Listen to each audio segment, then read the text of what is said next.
Welcome to Evidence at the Bedside. I'm Dr. Taylor. And I'm Dr. Griffin. Before we jump in, please remember to like this deep dive, subscribe to the podcast, and share it with your colleagues. It really helps us out. So today we are doing a deep dive into a clinical scenario that, frankly, creates a ton of anxiety on the wards and down in the ED. We're looking at the brand new 2026 AHA-ACC Joint Committee Guideline for the Evaluation and Management of Acute Pulmonary Embolism in Adults. Right, which was just published in the journal Circulation. And honestly, this document is a massive paradigm shift for practicing clinicians. It really is. Historically, if a patient presented with a pulmonary embolism, a blood clot lodged in the pulmonary arteries, the immediate clinical reflex was just this cascade of organized panic. Oh, absolutely. Treating a PE usually meant relying on these incredibly vague severity labels like, massive or submassive. Which often led to really chaotic triage. You'd see unnecessary hospitalizations, a totally one-size-fits-all approach to blood thinners. It was an incredibly blunt instrument for a highly complex condition. But today, we're looking at a guideline that completely rewrites that medical playbook. What we're seeing here is the medical community finally killing off those old, imprecise categories. Moving into an era of hyper-personalized, risk-stratified care. Exactly. It dictates exactly how to assess, treat, and follow up on a blood clot based on sophisticated objective data. And whether you're an internal medicine resident, a hospitalist, or an attending who has to manage these patients at 3 in the morning, understanding how this new standard of care operates is vital for your bedside practice. So we're going to unpack the mechanics of this guideline, starting with the biggest structural shift in the document, which is the complete abandonment of those old severity models. Right, replacing them with the AHA-ACC Acute PE Clinical Categories, simply lettered A through E. It sounds deceptively simple on the surface, just A, B, C, D, and E. But the way this operationalizes triage in an emergency setting it's profound. Let's look at Category A, which the guideline defines as subclinical or asymptomatic. This introduces a protocol that would have probably been considered malpractice a decade ago. Right, because under these new guidelines, Category A patients can be safely discharged straight home from the ER. No hospital admission. No overnight observation unit. Just an oral prescription and a discharge summary. To put this in perspective for the listener, imagine a patient goes in for a CT scan because they tripped and bruised their ribs. Right. The scan shows no rib fractures, but the radiologist casually notes a small asymptomatic blood clot in the lung. Previously, that incidental finding bought you at least a few days in a hospital bed. But now, the data clearly demonstrates that hospitalizing these asymptomatic patients offers zero mortality benefit. None. All it does is expose the patient to hospital-acquired infections, nosocomial risks, while draining critical medical resources. But stepping up to Category B, these are patients who actually have symptoms. They might be having pleuritic chest pain or mild dyspnea, but they maintain a low clinical severity score. And even here, early discharge is generally recommended. But physicians aren't just relying on their gut intuition to make that call. No, they are relying on heavily validated objective decision tools. The guidelines specifically highlight the Hestia rule and PC scores. Yeah, the PC score is crucial here. Unpack the PC score a bit, because it's not just a generic checklist. What is it actually measuring at the bedside to determine if a symptomatic patient is safe to go home? PC stands for the Pulmonary Embolism Severity Index.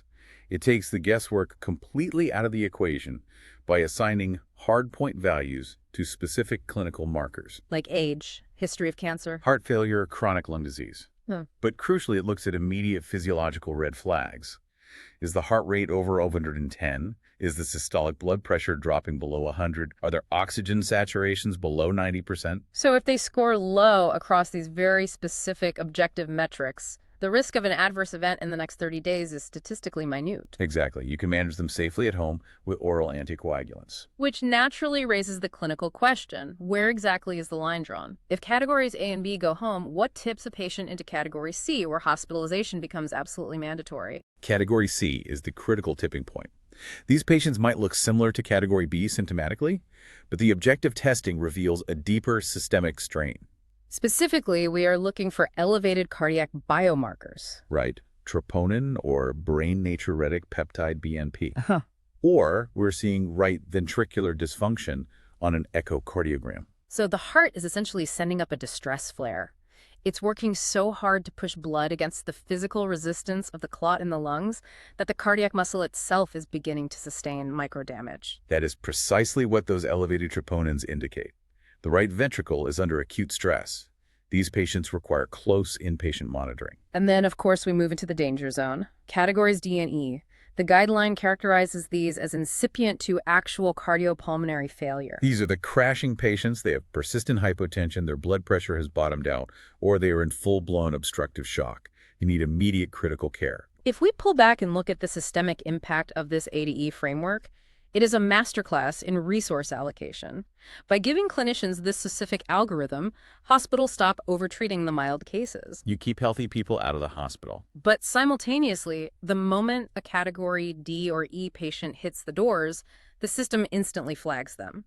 It allows the medical team to pivot to life-saving interventions without second-guessing the severity. And that shift leads right into how hospitals actually handle those severe cases. Historically, if a Category E patient presented, it triggered a chaotic game of phone tag. Oh, it was the worst. The ER physician is paging the pulmonologist who wants to consult cardiology, while interventional radiology is waiting on a callback. Just a totally fragmented approach to a time-sensitive emergency. The 2026 guideline aggressively addresses this by promoting the deployment of a PERC.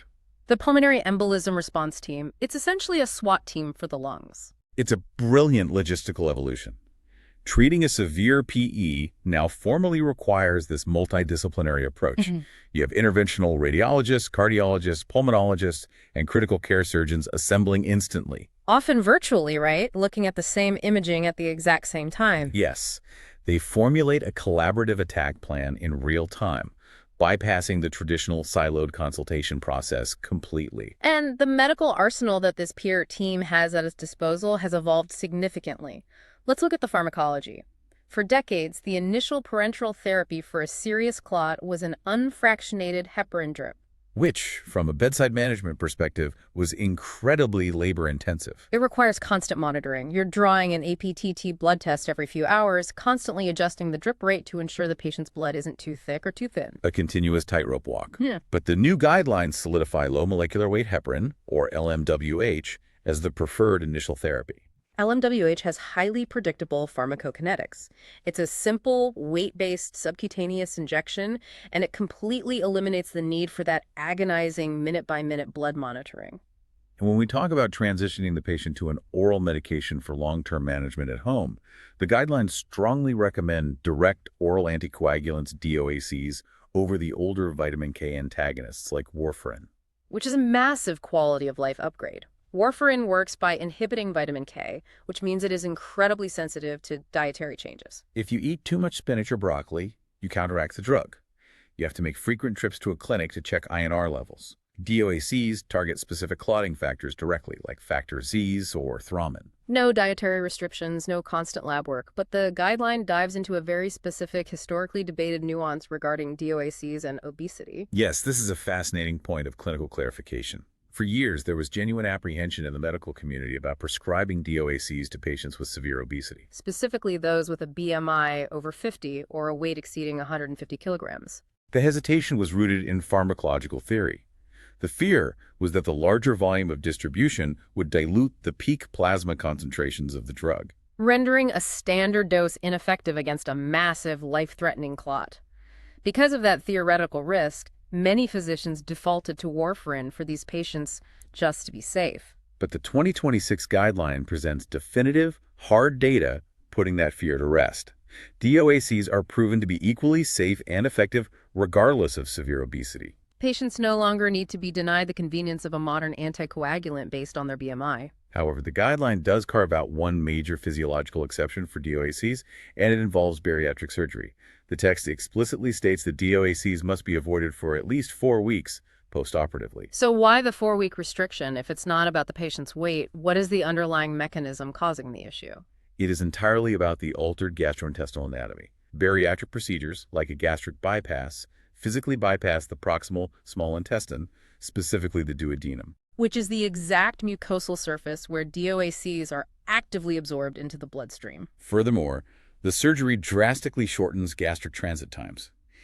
If you administer a DOAC to a patient immediately after bariatric surgery, The drug moves through the modified gut too quickly and misses its absorption window, leaving the patient dangerously unprotected from a secondary clot. So for those first 4 weeks, while the gut heals and adapts, the patient must rely on parenteral injections. It's a crucial clinical pearl. Absolutely. Now, we need to transition to the truly critical cases, category C through E, where the clot is inducing massive strain on the cardiopulmonary system. Because here, the guideline issues a stark, deeply counterintuitive warning regarding life support. This is probably one of the most vital takeaways for emergency bedside management. When a patient presents in severe respiratory distress, struggling for air, the standard clinical instinct is to secure the airway. To intubate them and place them on mechanical ventilation. And to do that, you must administer deep sedation. The 2026 guidelines strongly warns clinicians to actively avoid deep sedation and mechanical ventilation in severe PE cases, unless it is absolutely unavoidable. Which sounds completely contradictory at first glance. The patient is suffocating due to a pulmonary obstruction, and the recommendation is to withhold the ventilator.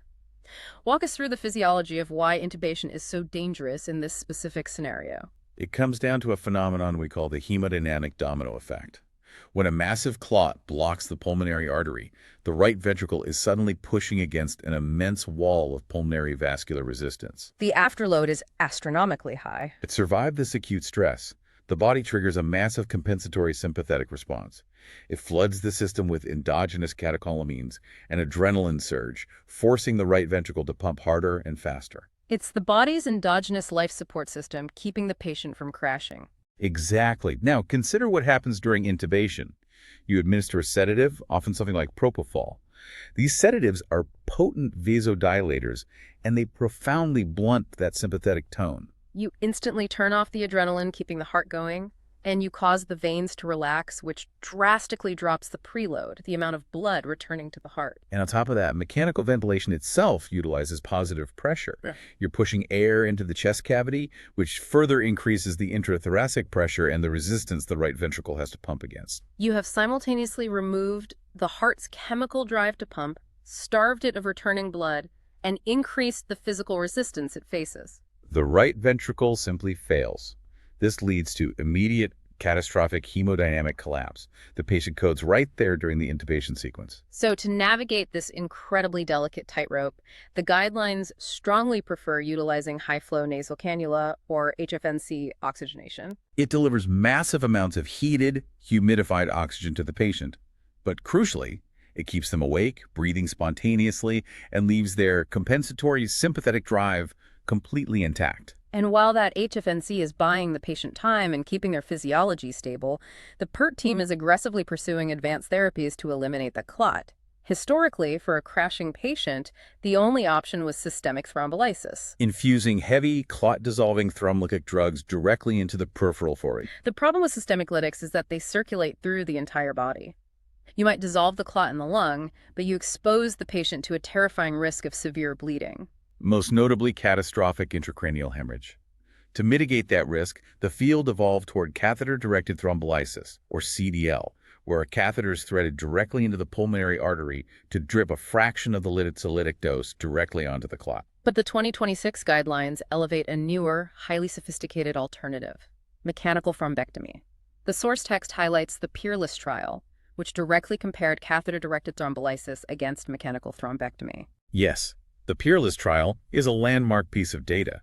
It confirmed that mechanical thrombectomy is not just viable, but highly effective at rapidly reversing right ventricular strain without the need for any anxiolytic medications at all. The mechanism is fascinating. It basically operates like a percutaneous vacuum. Interventional radiologists guide a specialized large-bore catheter through the venous system, through the right side of the heart, and directly up to the face of the pulmonary clot. They then engage a powerful aspiration system to physically extract the thrombus from the body. You achieve immediate reperfusion of the pulmonary artery, immediate relief of the right ventricular wall stress, and you do it without exposing the patient to the high bleeding risks inherent to ticolytic drugs. For a patient who is postoperative or who has a high baseline bleeding risk, this vacuum technology alters the entire mortality curve. It is a remarkable technological leap. But as the guideline extensively details, surviving the acute crisis in the ER is really only the beginning. A pulmonary embolism has a remarkably long clinical tail. The document outlines the initial treatment phase, as lasting 3 to 6 months, dedicated to active anticoagulation and allowing the body to reabsorb residual clot fragments. But it also mandates close clinical monitoring for at least a full year. And this extended monitoring is heavily focused on identifying a condition known as CTPA, chronic thromboembolic pulmonary disease. We know that up to half of all patients who survive a PE will report lingering dyspnea, fatigue, and reduced exercise tolerance months after the acute event. Historically, a lot of those patients were just dismissed. Their acute scan was clear, so physicians often attributed their ongoing shortness of breath to deconditioning or asthma or even anxiety. What is actually happening in the pulmonary vasculature of a CTPA patient? In CTPA, the original clot fails to fully resolve. Instead of dissolving, the residual thrombus undergoes a process of fibrotic organization. It essentially turns into scar tissue that integrates directly into the wall of the pulmonary artery, Leaving the patient with persistent narrowed vascular beds and endothelial dysfunction. Their right heart is still chronically working harder than normal. So the message from the guideline is clear. If a patient is persistently symptomatic past the 3-month mark, it is mandatory to investigate further with specialized VQ lung perfusion scans and echocardiograms. Do not allow ongoing respiratory limitations to be brushed off as simply being out of shape. It requires aggressive targeted screening. Let's transition to some practical bedside applications from this guideline that directly impact patient counseling. The first relates to post-clot mobility. For generations, the strict medical dogma following a DVT or PE was absolute bed rest. The fear was that any physical movement might dislodge the clot, causing it to embolize further into the pulmonary tree. It was a very intuitive fear, but the data has completely dismantled that conventional wisdom. The guidelines are explicit. Early ambulation is paramount. As soon as a patient is hemodynamically stable and therapeutically anticoagulated, they need to be out of bed and walking. The data proves that early movement does not increase the risk of embolization. Rather, it actively lowers overall mortality by preventing venous stasis and stopping new clots from forming. Movement promotes healthy endothelial function and blood flow. The second practical application addresses a risk factor millions of people expose themselves to regularly: long-haul air travel. We're all familiar with the concept of economy class syndrome. Developing a deep vein thrombosis in the leg during a flight, which then travels to the lung as a PE. For years, wearing compression stockings felt like informal advice just to prevent swollen ankles. But the 2026 guideline relies on a definitive Cochrane review to elevate this to hard prophylactic science. The mechanism is Virchow's triad specifically, venous stasis.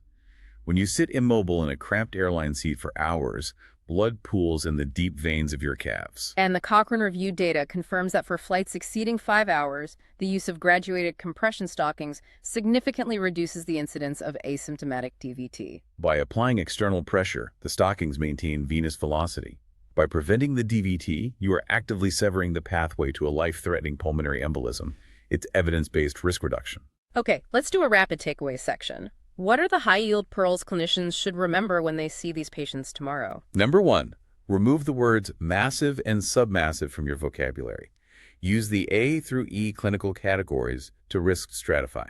Number 2, Category A asymptomatic patients can and should go home from the ED. Don't admit them just for observation. Number 3, if you have a Category D or E patient crashing, activate your PERC immediately. Don't play siloed phone tag with consults. Number 4, and this is a big one, actively avoid deep sedation and mechanical ventilation in severe cases, if at all possible. Reach for high-flow nasal cannula instead to protect that right ventricle from the hemodynamic domino effect. Number 5, mechanical thrombectomy is highly effective and avoids the systemic bleeding risks of traditional symptolytic drugs. Number 6, persistently symptomatic patients at 3 to 6 months need CTPA screening. Listen to your patients if they say they still can't breathe right. And finally, early ambulation is safe and highly recommended. Absolute bed rest is an outdated, dangerous dogma. That really brings it all together. This deep dive into the 2026 AHA-ACC guideline illustrates a monumental shift in how the medical field manages blood clots. We've transitioned from anxiety-driven blanket treatments to a highly precise triage system. The overarching clinical message is a move toward hyper-personalized medicine. We are tailoring the pharmacological and mechanical tools to the specific physiological realities of the individual patient at the bedside. And the future of this personalized approach is staggering. I want to leave you with a fascinating concept buried in the future directions section of the guideline. Researchers are currently advancing the use of artificial intelligence and a field called radiomics to analyze pulmonary CT scans. Radio involves utilizing AI to extract thousands of quantitative features from medical imaging like voxel density and texture data points that are completely imperceptible to the human eye. The ultimate goal is to use this AI to determine the exact chronicity, or age, of a blood clot inside the lung based on its density. Imagine a scenario in the very near future where a patient undergoes a scan and an AI algorithm instantly calculates exactly how many hours or days old that thrombus is. It analyzes the composition and tells the PERC team precisely whether that specific clot will dissolve best with a salitic drug or if it is too dense and requires a mechanical vacuum for extraction. It's the ultimate expression of precision medicine, allowing the molecular age of the thrombus to dictate the exact instrument used to defeat it. It is a profound glimpse into where clinical care is heading, something to ponder the next time you hear about AI revolutionizing healthcare. It just might be analyzing the density of a clot to save a life. Thanks for joining us for this deep dive into the 2026 evolution of pulmonary embolism management. I'm Dr. Taylor. And I'm Dr. Griffin. Please be sure to like the podcast, subscribe, and share this episode with your colleagues. See you next time on Evidence at the Bedside.